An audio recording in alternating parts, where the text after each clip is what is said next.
Bonjour à tout le monde. Hi everyone. Alors, bienvenue ou re-bienvenue à tout le monde à ceux qui étaient là ce matin et à ceux qui se joignent à nous cet après-midi. Donc, welcome to everybody who were with us in the morning and those who are joining us now. So I'm honored to be with everyone today.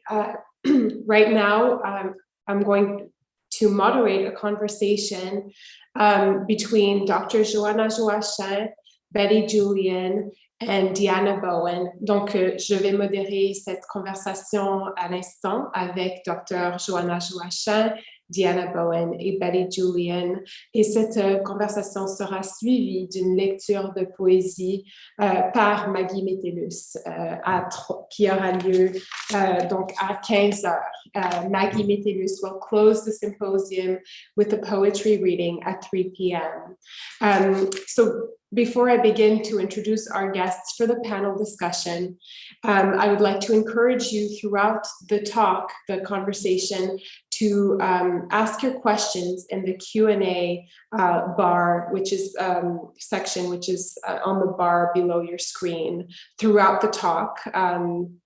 And after the talk, we will get to them, or we may get to them during the discussion, depending on how it goes.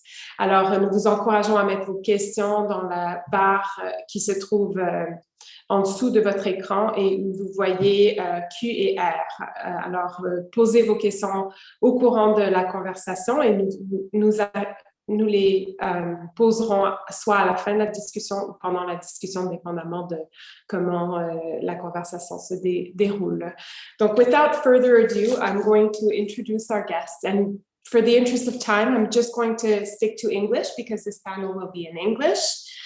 So Dr. Joana Joachim, assistant professor in Black Studies and Art Education in Art Education, Art History, and Social Justice at the Faculty of Fine Arts at Concordia University, joins us. Her full bio will be in the chat.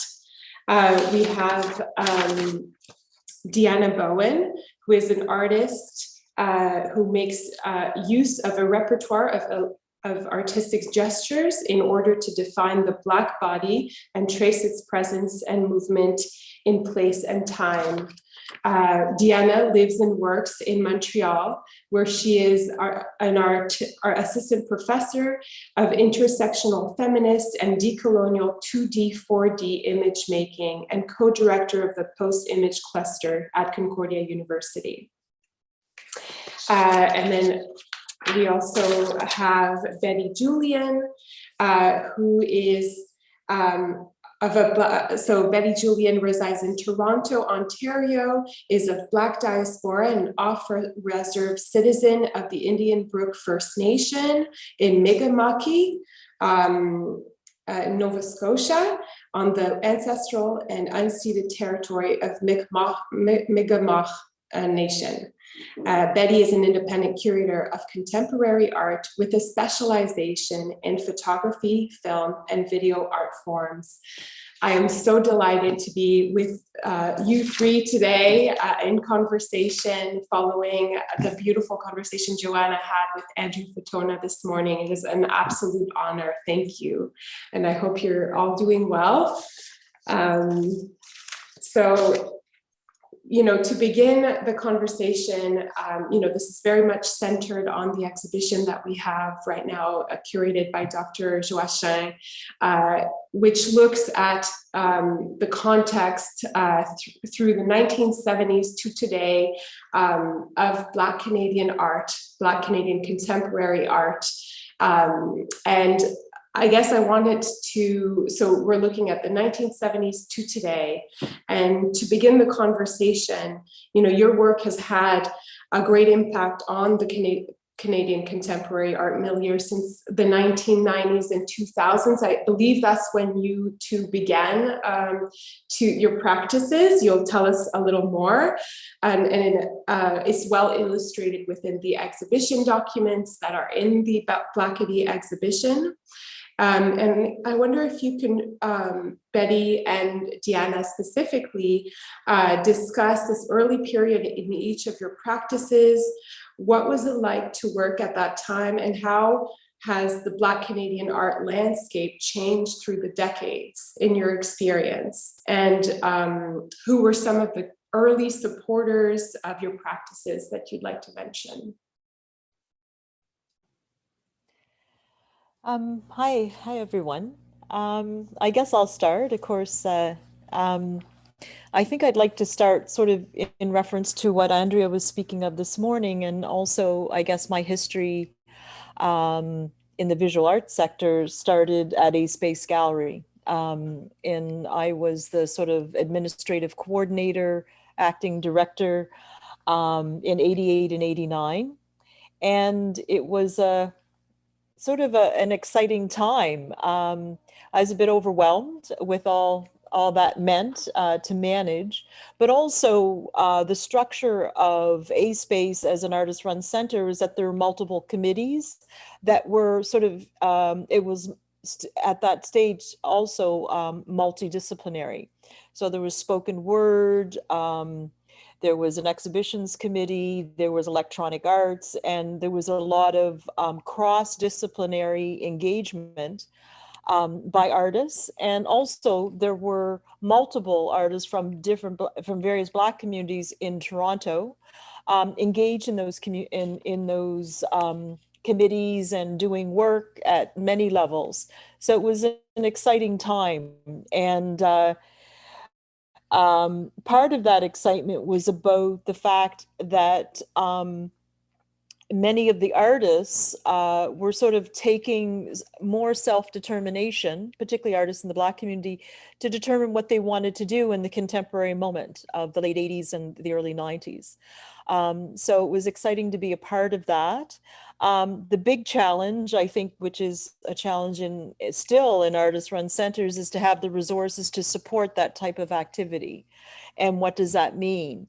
And I think that that was even a bigger issue with regard to allocating resources for Black artists for the nature of the projects that they were engaged with at the time. And this, I think, is still an issue, unfortunately, at a bigger scale with global pressures. So that's a reality.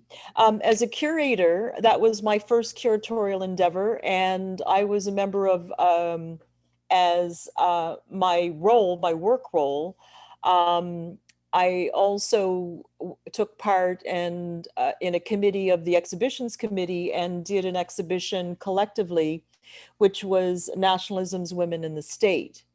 And at that time, there was a lot of cultural critique going on about nationalism, but also the gender. Women artists were exploring critical issues culturally, historically.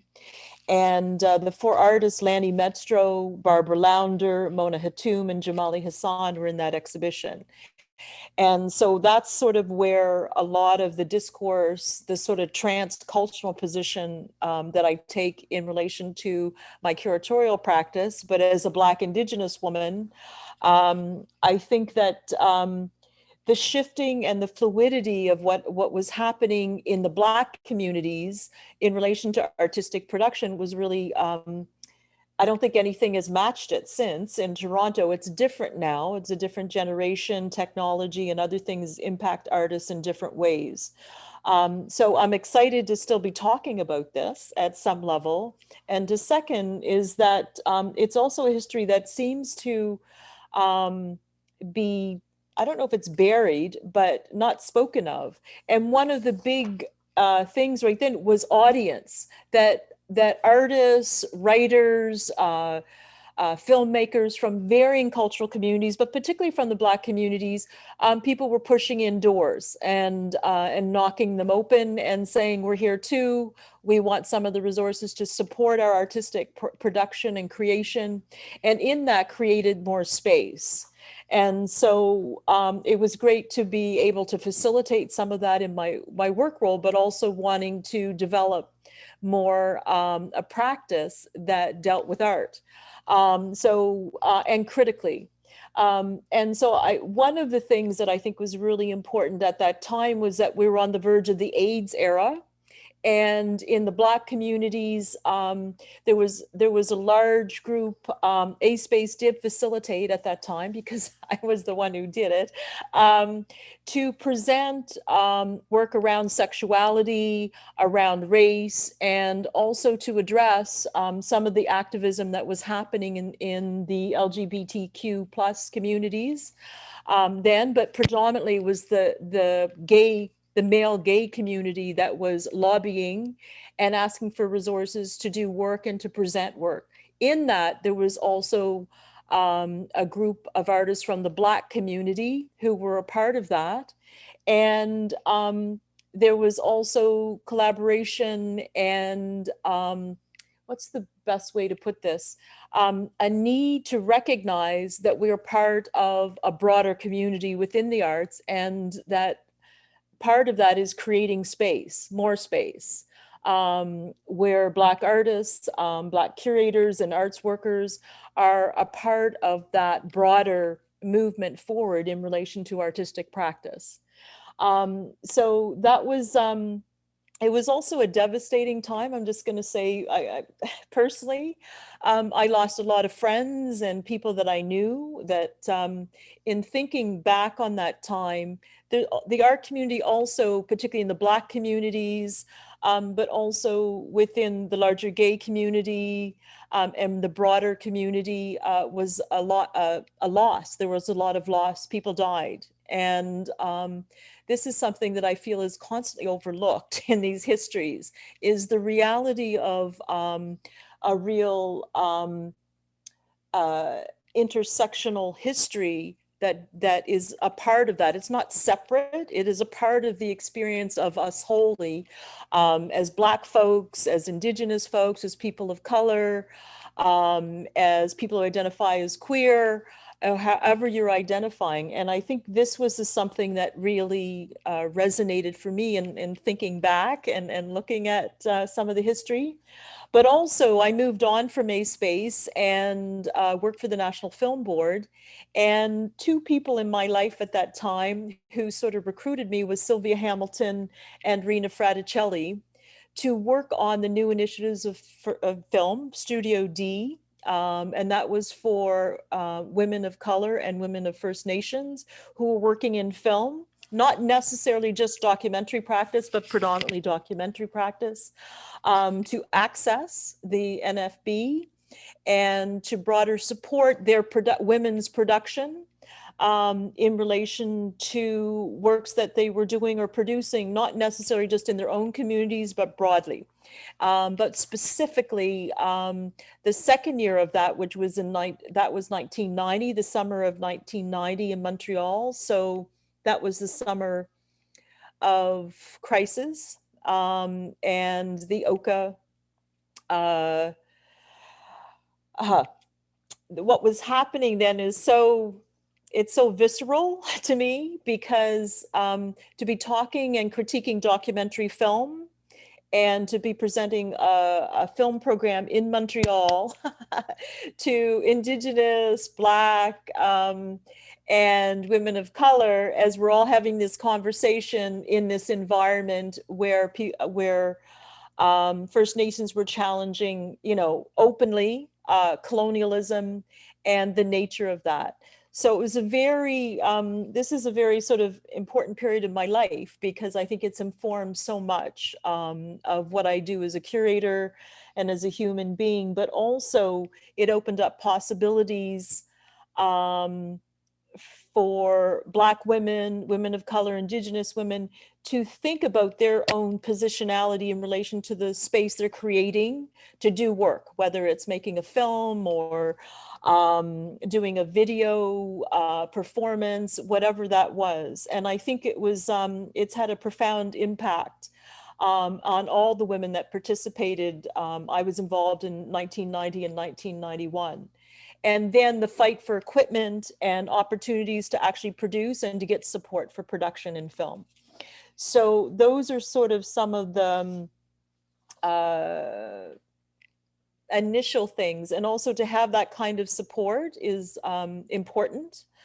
in able to sort of just navigate the reality of funding, the nature of making space for women in film production, whether it's artistic based or broader industry, was a huge step forward at the National Film Board at the time. Unfortunately, Studio D does not exist anymore. But the reality of that, and then the nature of that, led me to more curating in film and video, and kind of moved me back a little bit more back into my interest in contemporary art. So that's sort of where I'm at. Thank you, Betty. I think for me, what I can say about the 90s and 2000s, honestly, I came out of Emily Carr in 92.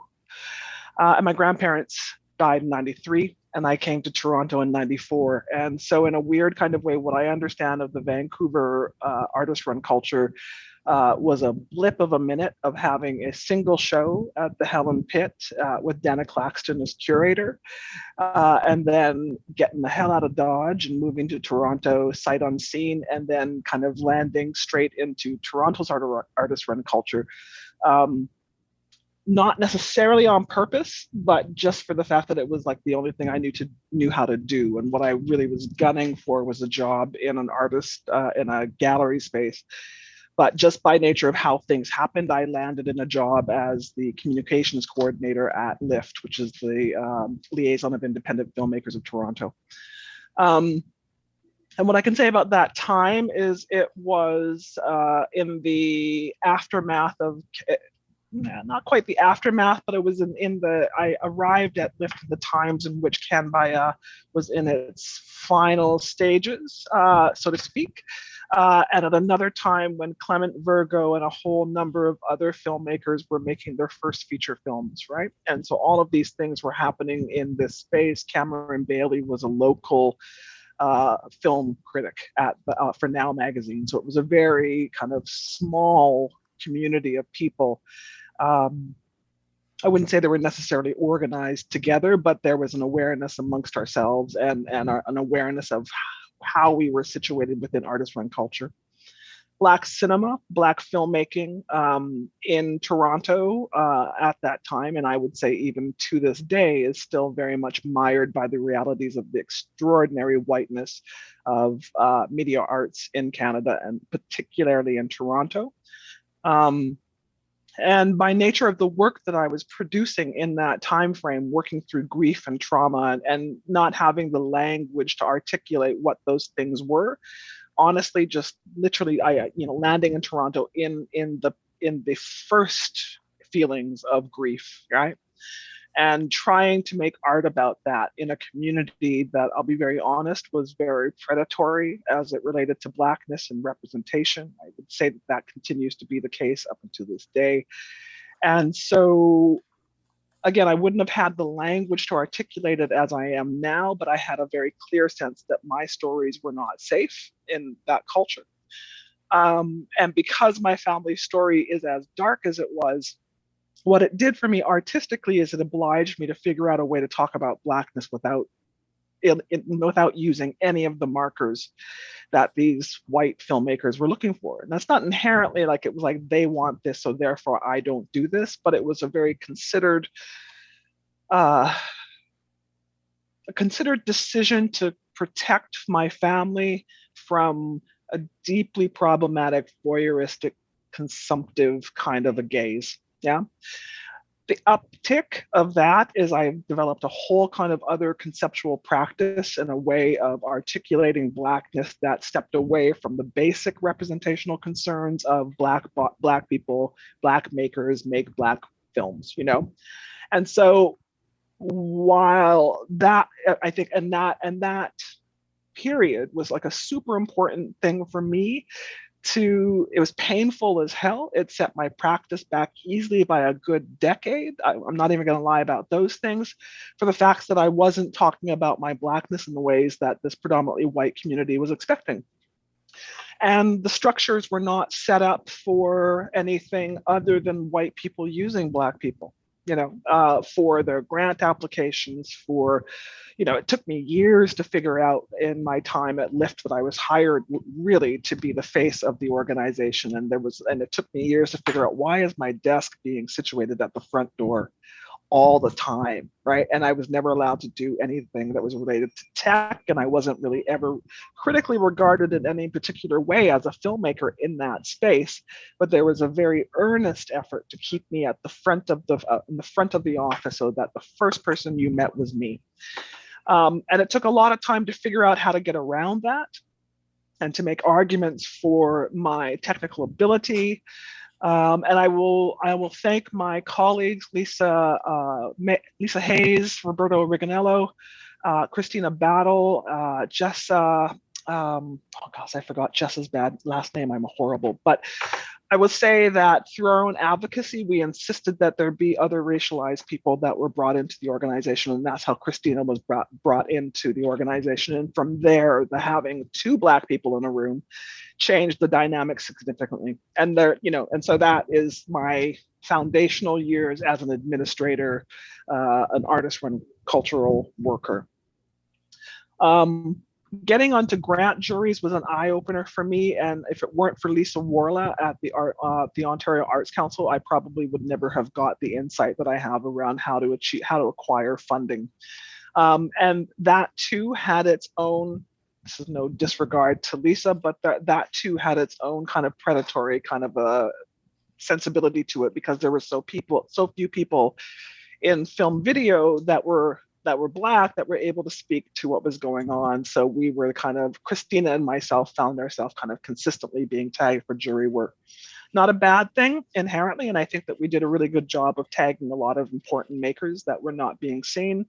And I will always be thankful for the administrative insight that was. So, it's cool, all that's fine. I will say though that decision to not make outwardly facing Black art was a massive lesson for me in one, key expectations of a predominantly white audience. And then from there, it also became an extraordinary opportunity, bitter pill to go through the process of figuring out how to answer to these dumb expectations, right?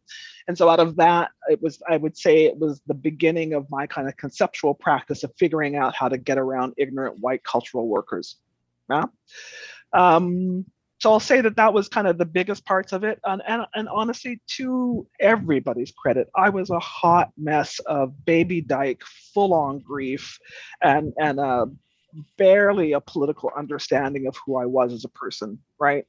And to Artist-Run Culture's credit, I will say that I made some of the riskiest politically charged work that I have ever made. I came into the culture just after a whole bunch of censorship stuff that was happening in Toronto.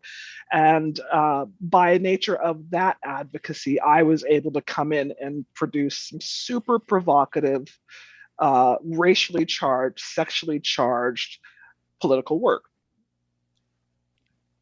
The downside, there is no one that understood what the hell I was doing, right? So there is this thing of constantly kind of explain to people, yeah, I understand I'm Black, but I don't, not everything has to be, I do conceptual things, y'all. I think about other things, read, and also, my Lord, read the work. You're exceptional, you're experimental makers, and somehow by nature of my being Black and standing in front of you, you somehow have lost the critical ability to read the work, as you do any other white maker, right? Don't get me started about how white makers make experimental work and how Black makers make political work. But anyhow, those were the kind of the primary things that were going on for me in artist-run culture at that time. It's incredibly isolated, and we'll be very honest that I made some very real enemies in artist-run culture, sitting with significant players in the film video community. That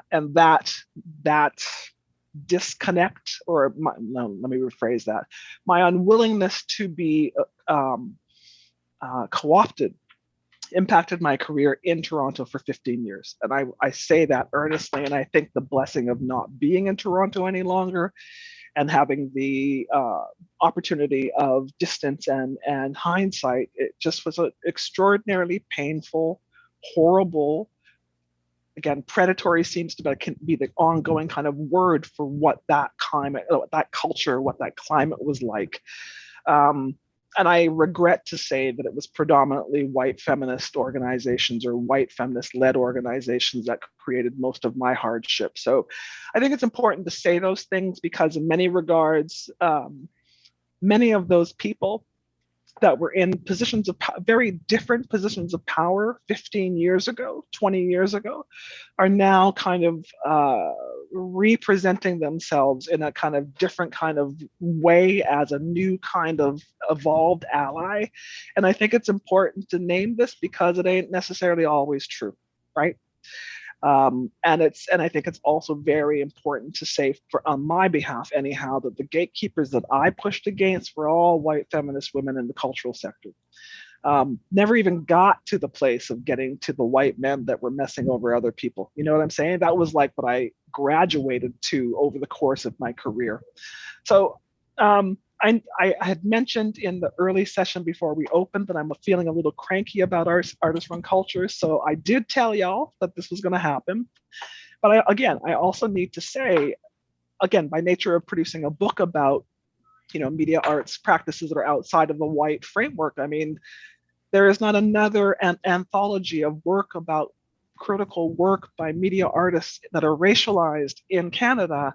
There's no other text like that. And how long has the media art sector been in existence? And let's have a conversation about the organizations that have been grandfathered into the system in a way that they'll never be taken out of it, and they absorb the bulk of the funding. And I guess that would be the other thing that I experienced. Being at LIFT, I was able to see how I was able, on the jury situation and also in the community-based kind of juries and whatnot, I was able to see just how much of a ridiculous, maybe even impenetrable stronghold that white media arts organizations have on federal, provincial, and municipal funding. And how not engaged in at least in the ways that I would like, not engaged in community cultural production in ways that are not extractive, right? So that is my understanding of the culture. I've been out of it for a minute, admittedly, and there might have been some things that have changed, but by the time I left in 2005, it wasn't looking like it was going to change anytime soon. And I've been on a number of organizational grants since then and have a sense that the things remain the same. Yeah. So sorry. And there you go. I can't tell you how incredible it is to hear you two, and deeply moving to hear about the context that was surrounding all of this work that we're seeing in Blackity, but to hear about the context, the intersectional issues, the loss, the deep pain, and all of that it adds all the human dimension that that documents can't speak to necessarily. Yeah. Right. If I may, so go ahead. Oh, sorry. Deanna's speaking to something that I think is part of the history of media arts in Canada, which is, it seems if you bring sexuality and race together, everybody loses their mind. And it's such a Canadian repression culturally and racially. It's just ridiculous, and it still exists. And it doesn't make sense to me as a curator, but also it just doesn't make sense to me as a human being that our culture constantly undermines cultural production and artistic production from communities that use it in ways to actually honor humanity. So it's been a real, like this is an issue. And even though I've lived in Toronto for a long time and have been based here, I'm from Nova Scotia, and my born, bred, and educated in Nova Scotia. So I'm still an Easterner. I think that there's something really that you have to resist about the status quo of that is happening, I think, in that dominated, particularly in the 80s and 90s and still now, in relation to art production, particularly in the media arts. And that's why I brought up the National Film Board, because a lot of people have talked to me about their experience, a lot of women who make film and video in different contexts and in documentary as part of a performative practice or whatever, but they're not, it's not, there's not an integrated artistic foundation for them for support. And I think this is a huge issue. So that's one of the things I'll just speak to. And then I think the other thing is the reality of doing this work as a Black woman, as a Black Indigenous woman with a transcultural perspective, is that you're always the only one in the room, or somebody else in the room, or the only person have you in the room.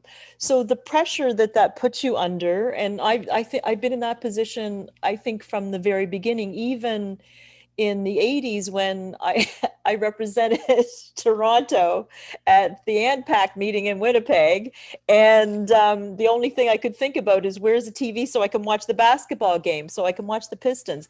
So it's, you know, nobody, and that doesn't mean there's a different cultural position that folks are coming from. And whether if you're the Black diaspora, you're Indigenous, a person of color, or whatever cultural position you're coming from, there seems to be this kind of, I call it the white wall, and it's still there. And why is it still there, particularly in the visual arts? Because that's the sector I'm in. And people have issues with it. And it's like, you know, come on, we've been around, baby, and we're going to stay around, and we're still going to do the work. So what is that about? And I think Joanna talked about her pessimism. Well, how can you not be pessimistic in the current moment? It's been, you know, a challenge. And I think Toronto is the neoliberal center of art in English speaking Canada, and they can't cope with it. They can't critique it for themselves and move past that wall. And I think this is, and you hear it from a new generation of artists. So that's another question. But, you know, as an educator at OCAD for many years in the photography program, where they were still, like, for requirements, still teaching black and white photography when everybody else was like teaching, like, technology had changed. So every time you would take on a course or whatever, I had to rewrite everything and integrate it, because photography and lens-based had become a hybrid practice artistically. So you're in a position artistically and culturally to bring things forward with usually resistance, facing resistance, and also hostility. So it's, how could you not be pessimistic? I'm an optimist by nature. That's why I love art. That's why I love what art can do. And that's why I'm a curator, because it is a place where you can actually be transcultural and move things, and work with other people who, artists, curators, writers, you know, and also just show work. And I'll talk to that more specifically when I show work, but I do think, Deanna, that I'll give an example. In 1992, I was hired by the Toronto Arts Council to author, which became the Cultural Equity Report, because their structure was so closed to any folks. Basically, it was white male dominated, with practices from the 1920s and 30s. Like, it was just like, what are you doing? This is Toronto, you know, in the early 90s. So I think the experience that I had at A-Space, the experience of the National Film Board, and continuing to work and collaborate with people, other folks, I really dislike the language of allies. I'm just going to say it's not a war. That's where you have allies. We're in an art and cultural sector. We should learn to work together and be collaborative and partner and do things so that we have the resources to realize the conditions that can present art, support art, and have a healthy artistic continuum. that is, hello, it's the 21st century. We're in a global reality, so maybe we should think about that. Thank you. I know we have absolutely. I know we have formal questions, but as I said, we're chatty people. We are chatting. Here we go. Okay. Yeah. So Betty, also to that, I wanted to respond to Betty. I'm sorry. Also, Betty, I'm also thinking about just by nature of where my practice has gone over the last few decades, and the way that right now what I'm doing is rereading the white archive to find Blackness within it. Yeah. And one of the things that I, again, by moving and by nature of research, is one of the things I've come to understand about Toronto is, we're still dealing with Victorian ideals of culture in Toronto, right? Yeah. We're talking about a city where it's, Toronto is the cultural hub, arguably, of Anglophone culture, of media cultural production. But it is the cultural hub that was created by the cronies like, Vincent Massey, genocidal Vincent Massey, Duncan Campbell Scott, all of those pillars of the institutions, the group of seven, et cetera, like the whole, Vincent Massey's kind of preoccupation with theater and dance and literature. It's their imprint, their British imperialist imprint on all of Canadian culture is the very thing that we continue to work through, right? That's the issue. Yeah. And Blackness for those white men was a no-starter. Truly, from their their white imperialist vision, Blackness was a non-thing for them. It was a non-starter. They wanted nothing to do with the excess or the remnants of the American problem. And they effectively wrote us out. There's a whole bunch of critical writing about the white nationalist sensibilities of the founding cultural players, right? So when we continue to talk about artists and culture, when we talk about Blackness and we talk about indigeneity, and Massey's report that led to the creation of the Canada Council explicitly outlines how Indigenous culture and practices are lesser than white men's practices, that white men were obliged to plunder and steal and corrupt and decimate communities, Indigenous, Black, other communities, by nature of their sense that they were esteemed and more intelligent, more blessed, more whatever, right? But those men created the very foundations that continue to inform our absence in all cultural, in every aspect of this kind of discussion around Black cultural production. Everything. From the funding structures that were created by these white men, from the institutions they created that we can't get shows in, or any number of other things, right? So this is another thing to be talking about when we talk about why aren't we here, right? I'm sorry, I'm jumping ahead of a whole bunch of other questions, but just thinking through, to my knowledge, I don't know. Well, no, let me reorient. What I want to think through is one other thing I want to talk about is the role that funders play in the ongoing segregation of artists by nature of their protocols and the ticks, the checks and boxes that they have to deal with to achieve their mandate, and how that naturally segregates us in the first place, right? So the fact that there's an Indigenous cultural, there's Indigenous offers at Canada Council outside of the regular program, all of those kinds of things that are just, I also swear a lot, y'all, so I'm just gonna let y'all know. So all of these things that are quite fuckety, right? They're just obviously problematic. And if you were to look more earnestly at the structures as they exist, all of it is segregationist and all of it is a problem, yeah?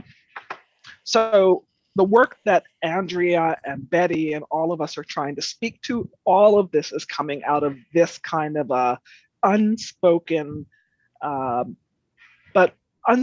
kind of a vacuum, dead end. I don't know what you want to call it, but it's in many ways Sisyphean in the sense that the structure is built to undo us all, right? We are not supposed to excel in the structure as it has been created. Yeah.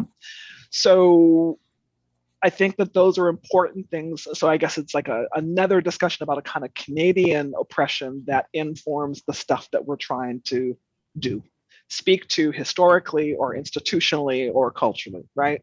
There is a profound Canadian oppression that is seemingly invisible, but is right in front of us, and we have yet to actually engage with it earnestly.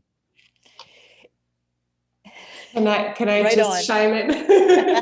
Right yes, on. absolutely. And Joanna, please chime in if you have things to add. I think we're going to let kind of the structure flow more freely. And at one point, if you can talk about the current moment and pedagogy and what you want to bring up, but I'm going to just let you speak to what you want to speak. What are you feeling, Betty? Well, I'm feeling two things. You're right on. And second is that, you know, I have a history also with funders because I was on the board of the Ontario Arts Council from two Ontario government appointments from 92 to 98. And, you know, without the party politics in it, the reality is that basically how do you move a funder to address these issues when those structural realities are embedded in the nature of how it functions. And so, you know, in 92, I was going, oh my goodness, this is way too much. And then as I get into it, I get quite excited about the possibilities of the fact that Norman Walford, who at the time, and unfortunately, who was very committed to the appointments that were made, but also was engaged in setting the conditions that would allow change to happen structurally. And then unfortunately he passed, and it was like Gerald McMaster was on the board, and Kay Armitage and myself were appointed, and it was like, what are we going to do? So we did. We cut from the top and moved it so that it would be more horizontal, and it caused a lot of trouble. But good trouble, as they say, is the best trouble. And I think that, you know, structurally, you actually have to make a decision to change things. And I think within the art sector, everybody wants to feel good about it, but change rarely feels good. It's actually how you move forward with it. And more people can benefit from a more equitable sharing of resources, meaning money, real money, grants. That's what your job is. And I do think the Indigenous office also got formulated for the Arts Council. But every time there's a move forward in relation to that, then Mike Harris came in and basically sliced the budget in half. And it was a horrible experience. And so constantly, and that's why I talk about the Canadian repression around art and culture. It's like we can't accept it for ourselves or something. And then we constantly cut it off. So for Black folks, Indigenous folks, people are still going to be making, doing, creating, or whatever. But within the context of resources and stability of resources within their own communities to support that in relation to art and cultural production is extremely difficult to do with that constantly going on. And I do think that one of the things that I was thinking about is that also as a curator, how have these movements with funding and different things impacted my choices? Because if you don't have resources to do the exhibition that you want to do, it's going to impact. So I'll give one example. In 2013, I curated a group exhibition called Trademarks, got a grant, curatorial grant. And in that was early career Indigenous artists. And in that, I was just tired of every fall seeing the same 10 artists being shown everywhere. So it was like, aren't there anybody else? So people came up to me and said, you know, that's a brave move. And I went, what? Like, it's the most interesting art that I'm seeing. And I want to be a part of that dialogue and discourse. And then I curated another group exhibition called Movers and Shakers in 2018, which had Black artists, Filipino diasporic artists, and some white artists, because I was interested in just like at that moment of dealing with America happening and the rise of, let's just call it what it is, fascism in America. That what are people talking about? What are they doing? What are artists saying about this? But I wanted it from early career artists, based in Toronto, early mid-career artists, Sandra Brewster being one of them, whose work I will show. And to talk about the fact that as a curator and also as artists, we are citizens that speak to what is happening in the world. And in Canada, it seems that that only is a certain group of people. And it's like, no, it's all of us. If we're going to have a healthy democracy, that's how it's going to go. And I think that is under threat, not just, you know, to the South, but here in Canada also. So where does art and culture and all those, where do Black folks, Indigenous folks, people of color, anybody from any cultural position in Canada have, they have the agency and space to speak and create and to do what they want to do and create art. I think that why is this such an issue? So that is one of the things that led to the current exhibition, Movers and Makers, which was the LAX exhibition at Prefix Institute of Contemporary Art in May of 2021, 1 year ago, as a public gallery. And that was for our early career Black artists. Two of them had done a research residency as artists at Prefix. So as an educator, I wanted to find a way how public gallery, as a public gallery and an Institute Contemporary, can support early career artists and bring them in where they get to work with staff who are knowledgeable in installation, they can experiment, they can do things. And in relation to that, two of those artists are in the exhibition, but also it was a diasporic exhibition, which everybody overlooked. It was interesting because they're all 4 Black artists and it's very clear from their work what they're speaking to. So it's still this incredible paradoxical cultural thing that we're in. And I think that I think it has to explode or do something in order to reconfigure. And that is sort of my current thought on it all. I have a question for both of you, because both of you have sort of in some way talked about how the white supremacist context of art in Canada has impacted your individual practices. Like the way that you wanted to make work was not possible given the context. And so I would love to hear you talk a little bit more about what that was like and how that has led to the way that you work today, and whether that's still the case of like the way that you make your work is inevitably changed. And then I'm also wondering if, and I mean, this is literally a question that I jotted down just now, and I'm wondering, I don't even know how to articulate this in a way that makes sense, but is there some kind of atonement that needs to happen in our field in order for us to be able to move forward or continue to move forward? I don't know. Is there like a thing that needs to happen? Because it seems like a lot of people are as you were saying earlier, Deanna, there's this moment where white feminists who were violent back in the day are now rebranding. And so I'm like, how do we, what do we do with that, I guess, is my question. Julian, you know who I'm talking about, don't you? I know you do. I know you do. You don't have to say anything about I just put that out there.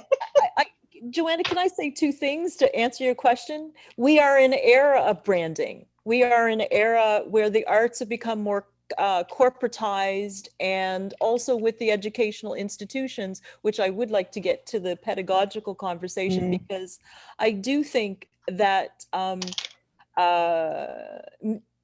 some educational institutions have been co-opted to that to such a degree that what does that mean about fine arts education in Canada? So that's just one thing. And then as a curator, directly, I'll just give an example. Why is it that everybody has to brand everything in their galleries? Why can't they just present the art? And if you're happy about a partnership or giving money to a not-for-profit that you get a tax receipt for, by the way, that you need to have it all over the place. You can't see the art for the branding. And I think this is compromising the nature of artistic presentation, particularly in galleries and across the country at all scales.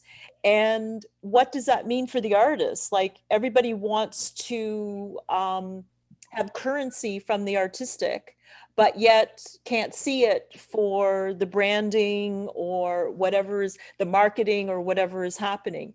So it's very different from, 1980 or 1990 to now, and to still be curating, which I am, and to hear and to be, well, you have to do this in order for this to happen as a curator. And you just sort of go, that's not going to work because did you look at the artwork?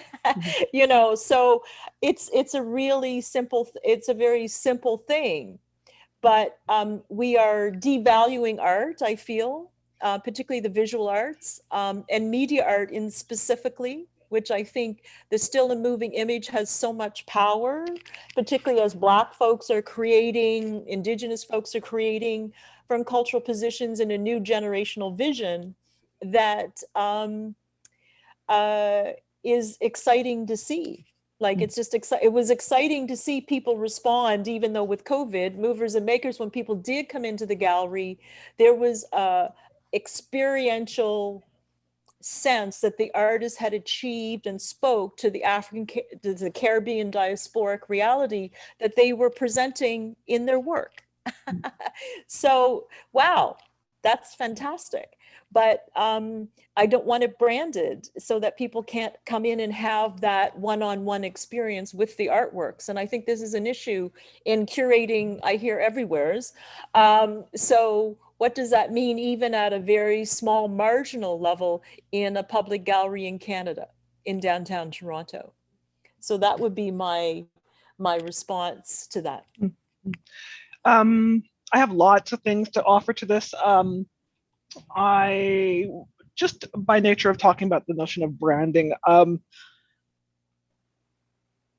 two things. One is this notion of white feminist curator or white feminist ally, whatever, that are quote unquote rebranding themselves. I should clarify that everybody rebrands themselves in relationship to funding. So, it's not just them, it's everybody. No. And we've all had to figure out how to kind of, dance the jig appropriately for the funder, right?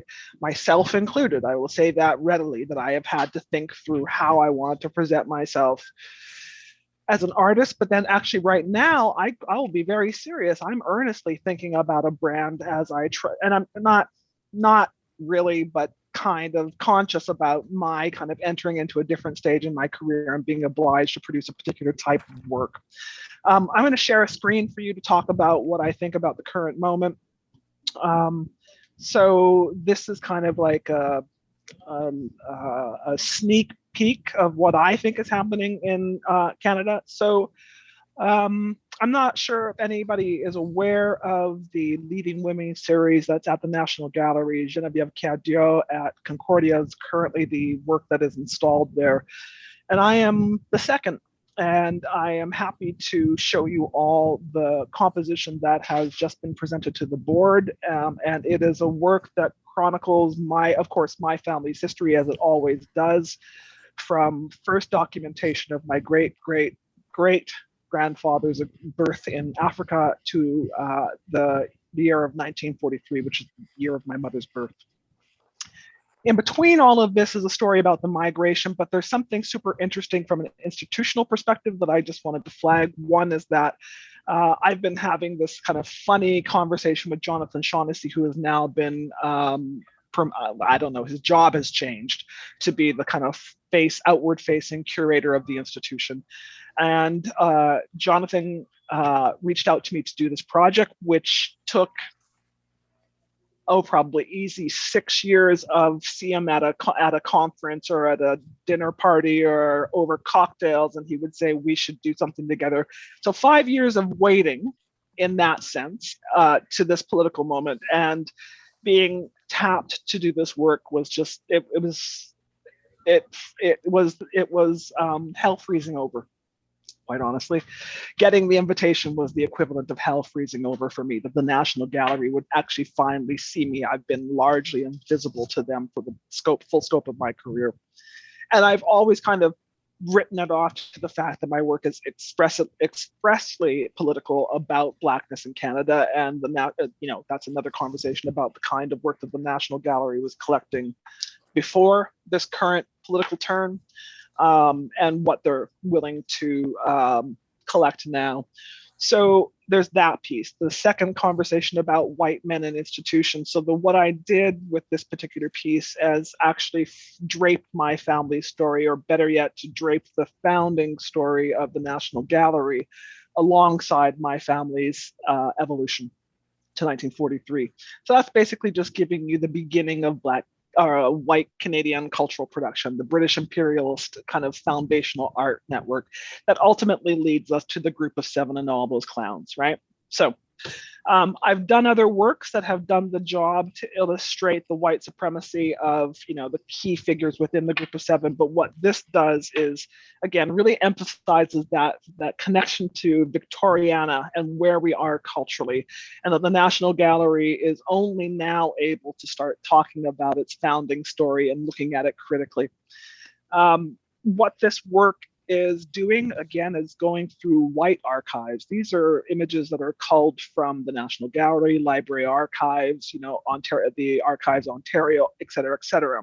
These are copyright-free images, so I'm not paying anything for the purchase of these images. And so conceptually, why this matters is because I was able to produce a project unflinchingly and true to my political sensibility about Canada and about the cultural institutions.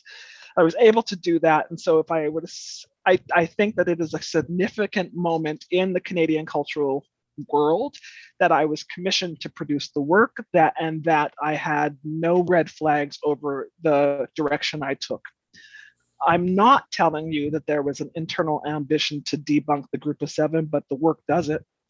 And it does it in a way that I think frees the National Gallery up to ask bigger questions about its collection. I'm a little cranky about the fact that the National Gallery's own curators couldn't do this work, but that's another conversation altogether. The upside of that, the blessing of that, when thinking about the previous question Alice asked earlier about what's going on in Venice and the Black women that are receiving accolades right now, Sonia Boyce, Simone Leigh, all of these artists that are getting long overdue recognition for the work that they produced. And I won't even lie about it, it became part of my negotiation when producing this work. So I very much see myself in that realm of maker, of finally getting kind of some acknowledgement, and the fact that I have been able to frame all of the early white cultural cronies as Canadian Nazis and let that stand on the exterior of this institution, that they're ultimately going to buy this story from me, is just like, this is a completely unimaginable moment for me. This is beyond my wildest dreams, not for my own career, but just honestly about Canada growing the fuck up and embracing its reality, embracing its history. The fact that I get to kind of do this in a way that Justin Trudeau is going to drive by this every damn day is also super special. And I'm taking his cultural portfolio money to produce this truth-telling, artistic equivalent of a docking kind of a project, right?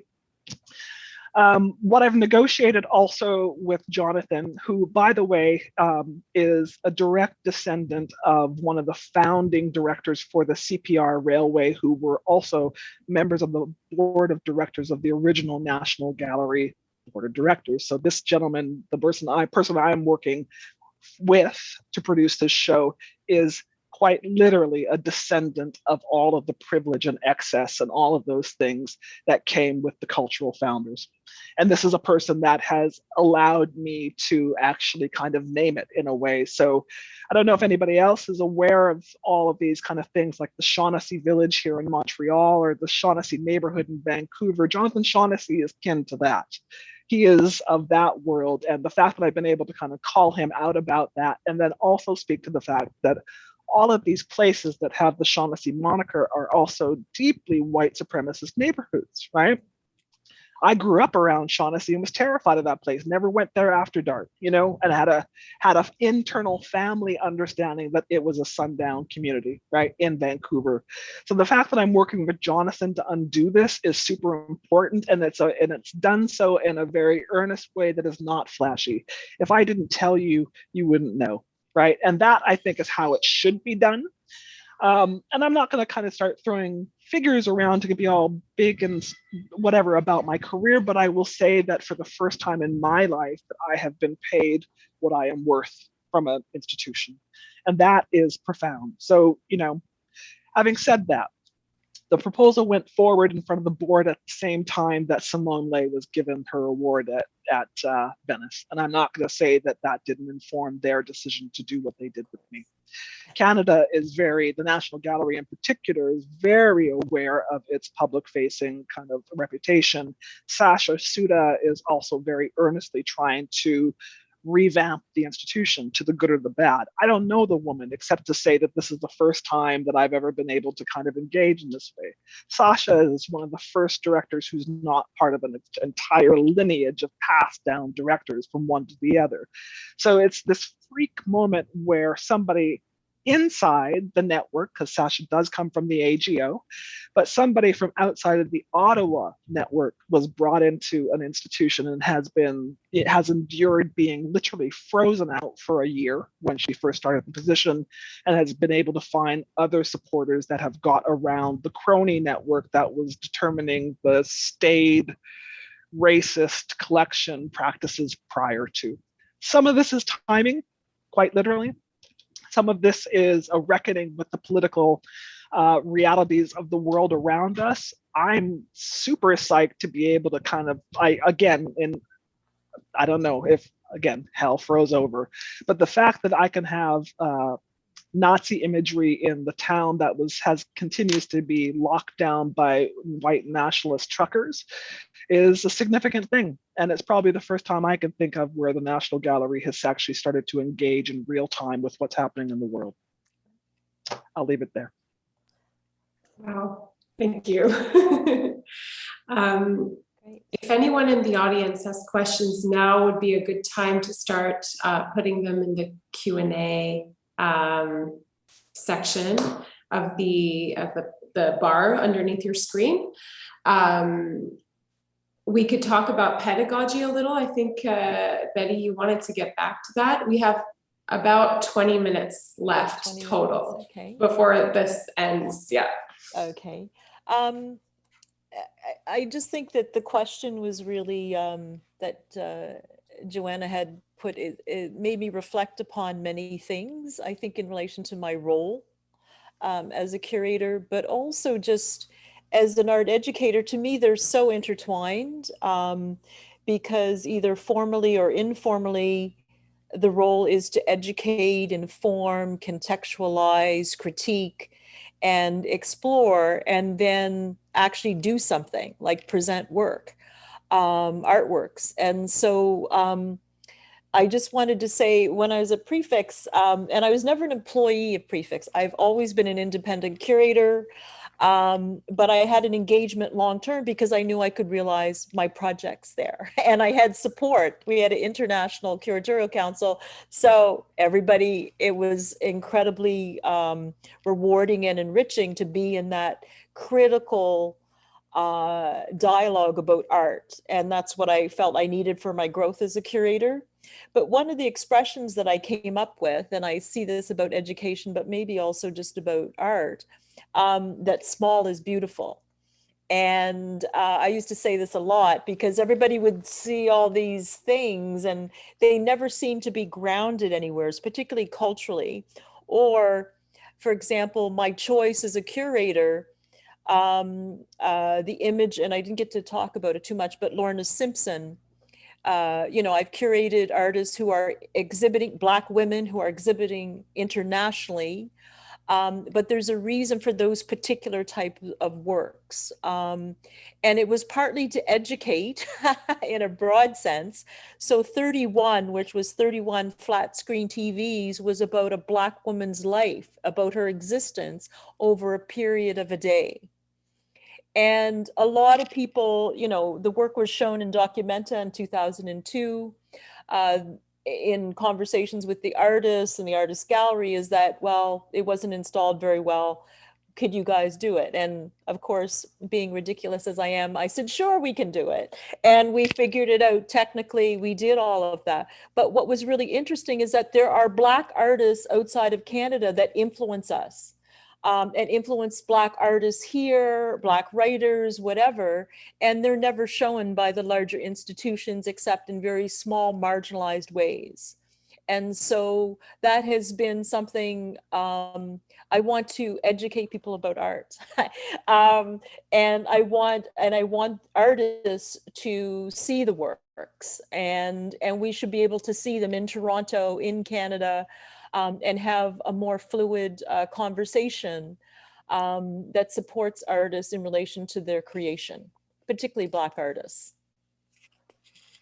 I think what I would add about pedagogy, obviously, Joanna, you know me from Concordia, and I've been here, Lord, I'm going into my 3rd year, y'all. Can you stand it?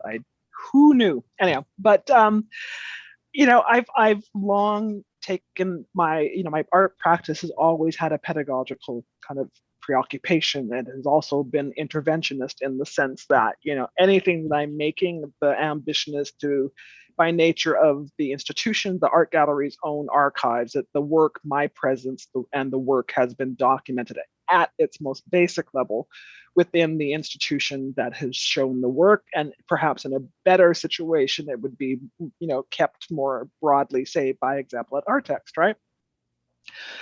And I've produced works that have gone into libraries and stuff like that, book works that have gone into libraries and stuff like that. And I think the National Gallery project is another example of like an interventionist strategy, right? So we will be, by nature of what the work is, we will have to do a number of public discussions about what this work is. And that was part of the negotiation about the design of the project, was that it had to be, and this was something new for me artistically, is imagining that the work had to be a spectacle. And that was like, wow, that's a super interesting thing to be thinking. And so contrary to what Betty's saying about small is beautiful, it's like I had to start imagining about like massive imagery that would kind of shock and all that stuff, and thinking about things that would register across the way, right? And that was that was just a super interesting kind of thing to consider about what is legible, because it changed my practice in a way of having to be a little bit more shorthanded about the story, and kind of stepping away from the density of other projects. And so that was something new that I had to kind of think through. But the other thing that we kind of negotiated is that that Black background of framing images is going to be used throughout the institution. So works that in the permanent collection that are on exhibition, on display, will be situated within the kind of chronology and framework that I'm talking about in that exterior facing work, by the underlay of Black boxes that will highlight that they're part of my composition. And so I have this opportunity of going through the entire institution and reframing its collection. There's an image of a gentleman named Thundercloud in that composition that is a model in numerous occasions in works that currently are in the National Gallery.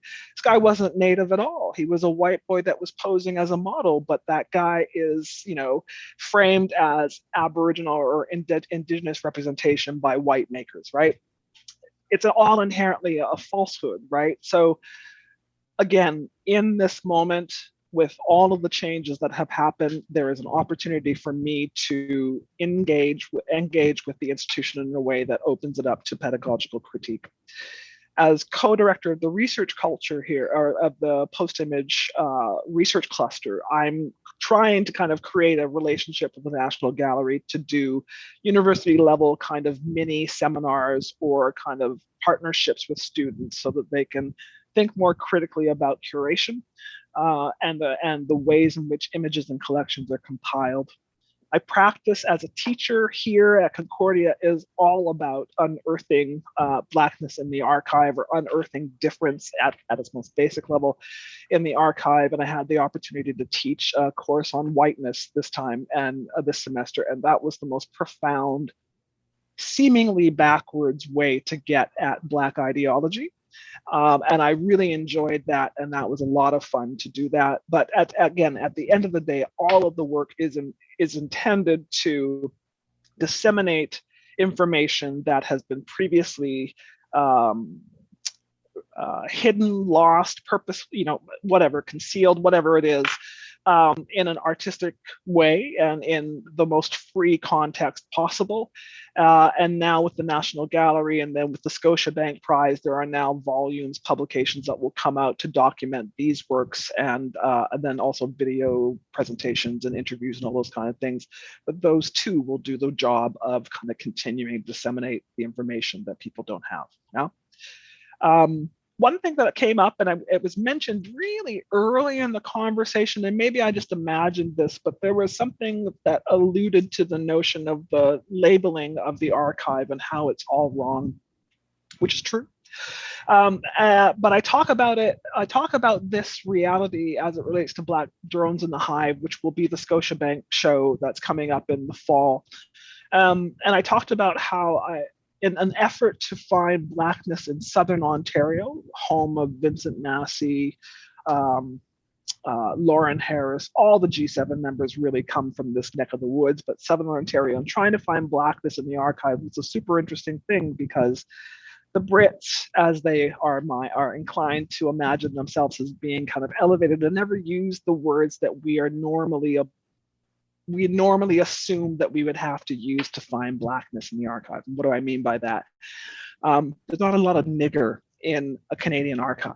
You know what I'm saying? There's a lot of that in American archives, but not in Canadian archives. And then having to figure out, well, what was the terminology that they used for us as time evolved? And that was the way that I started to find Blackness, right?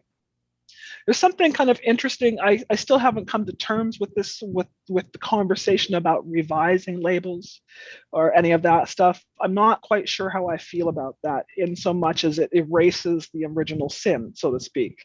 And when I was doing research in Atlanta and being in a city that was, full of civil rights activism history and confrontations with white supremacists and all that kind of stuff, but in that situation, the city did the job of renaming all of those sites to the point where the original conflict, the original activism was erased, right? So anyhow, all that to say that in engaging with the Canadian archive and trying to get a sensibility of where are the Black people hidden, I would say, just for all of us to understand this, that we need to be thinking more critically about the language that early British archivists and makers would have used. And that is how you find us, part of the ways that you find us, right? The other way that Blackness I have found has been kind of concealed was largely by, obviously through complete omission, right? But also it's been really helpful to read about early British sentiment about America in an effort to understand what their problems were with the Black body. Does that make sense? Yeah? And the conflict with the United States is such a significant factor in our erasure here. But then it's and it is an ongoing crisis for all of us as artists and makers to kind of deal with the fact that most of the cultural institutions that we're trying to work with have mostly Black American work, very little Black Canadian work, and they don't quite understand the distinction between the two, right? Black is Black for them, right? It does the job of representation. Peace out. People will stop bugging us about it. We can show that we've got them, done and done, right? But those kind of critical discussions around the distinctions between Black American experience and virtually any other Blackness, those kind of things are the problems that are inherited in Canadian cultural institutions who have run out and bought American works and have absolutely no idea how to source us here, right? And that's part of that bigger, unfortunately, kind of Massey era legacy of trying to position Canada as distinct on an international platform, right? And that it has a market, et cetera, right? All those things.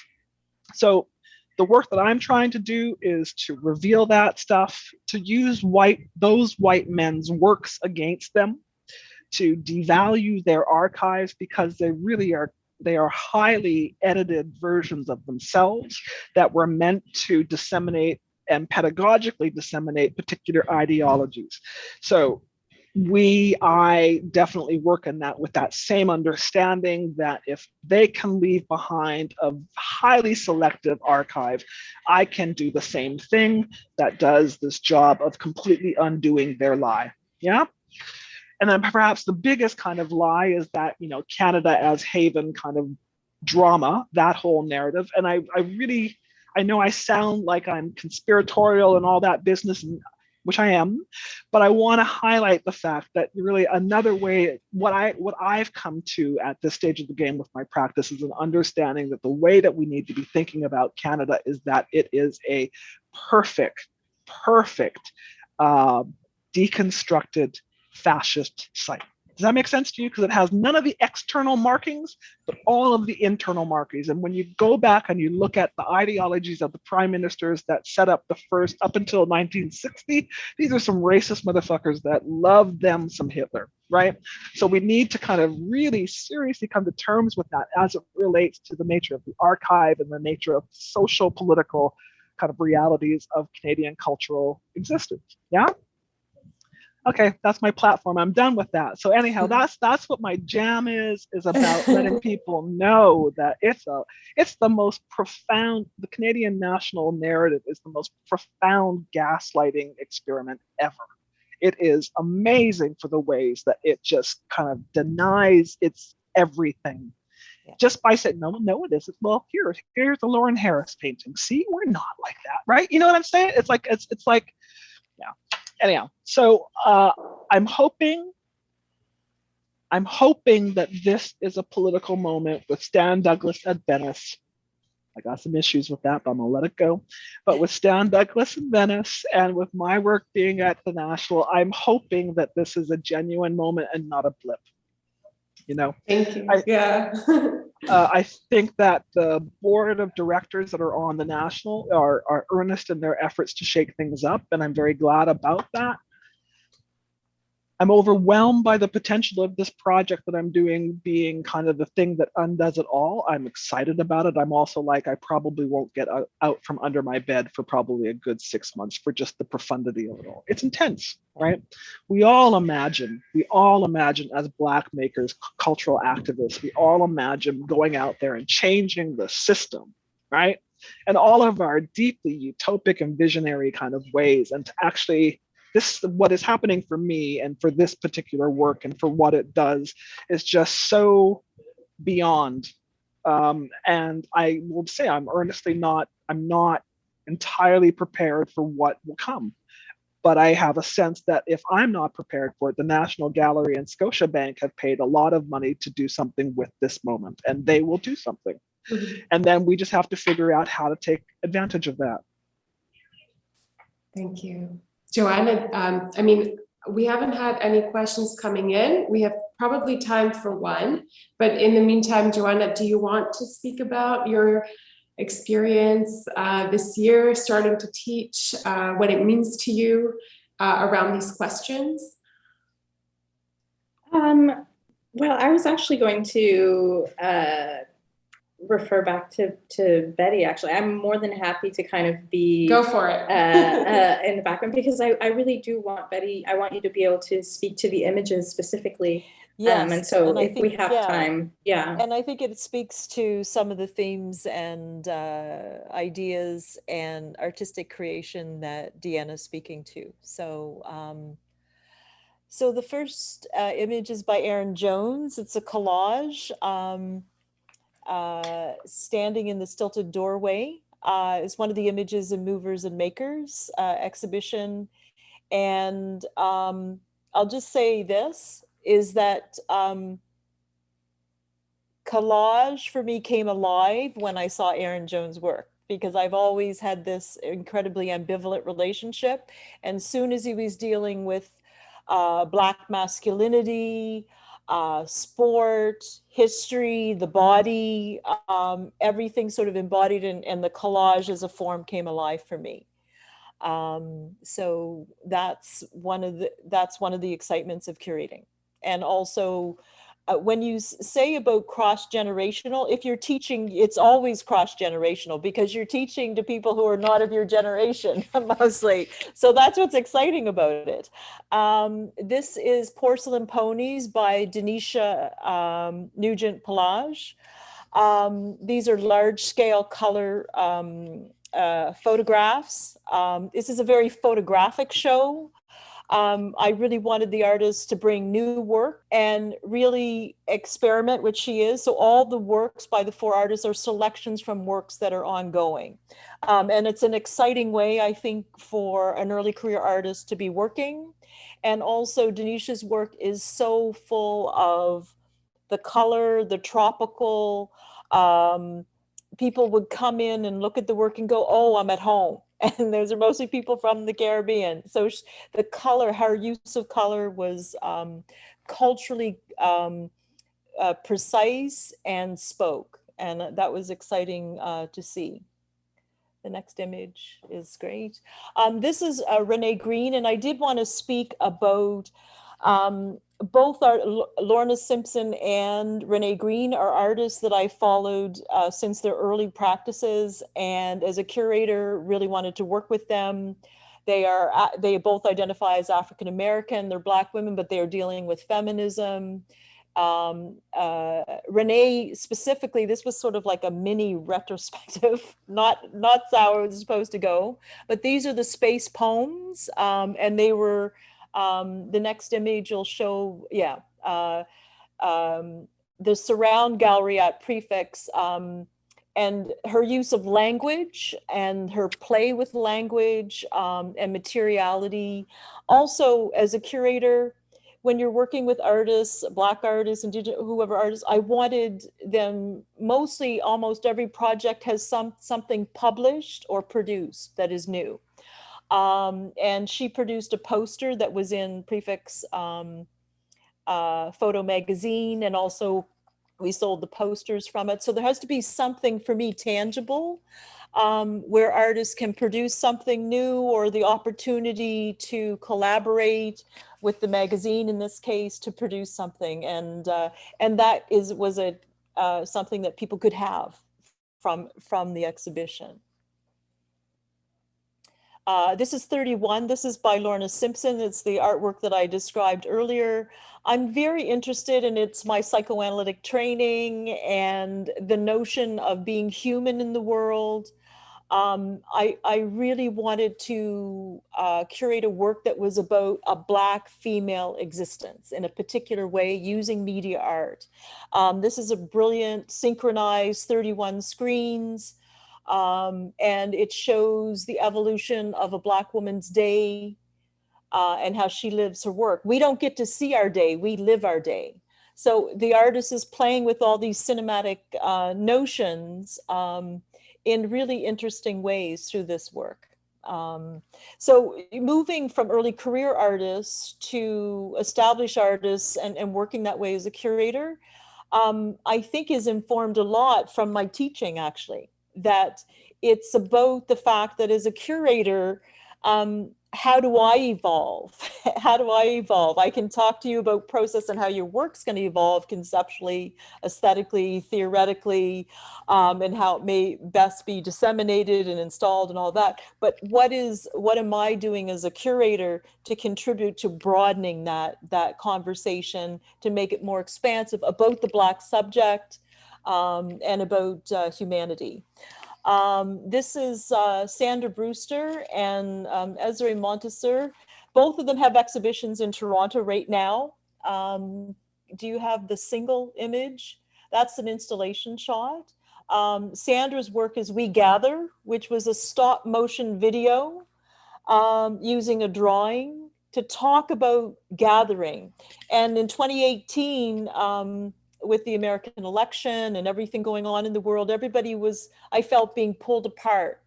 So her work was about coming together and about gathering and how important that is for Black folks, for all folks, and what that means to us now, even more after 2+ years of COVID and social isolation. So, you know, these tensions that you may not intend in relation to curating work, but then things happen and how do you use those? How do you allow the work dialectically to speak to people and to have those experiences? And that's, to me, my job as a curator, to figure that out in many different ways. Thank you, Betty. Thank you, Deanna. This was incredible. Thank you, Joana. An incredible contextualization and understanding of your practices through the decades. Really, really rich. Thank you very much for your generosity. And I hope you're happy with the fact that we went with a more informal chat. Yes. Oh, I think Maggie has her hand raised. She's coming. Yes. Yes, hello. Woo, greetings all. I just had to chime in to say how inspired, motivated, pumped I am by this wealth of brilliance that I've just been listening to. Thank you so much, ladies, for your work, and I'll be following you very, very closely. Yeah. Thank you. Yeah. À tout de suite pour la suite. Oui. Yes. So as Maggie just said, the next and last section of the symposium will be a poetry reading in French, Haitian Creole, by Maggie Métellus. So join us again in 10 minutes. Joignez-nous dans 10 minutes pour une lecture de poésie par Maggie Métellus en français et en créole haïtien. Et puis, merci à nos invités, Betty, Julian, Deanna Bowen et Joana Joachim. C'était vraiment une discussion stimulante. Thank you.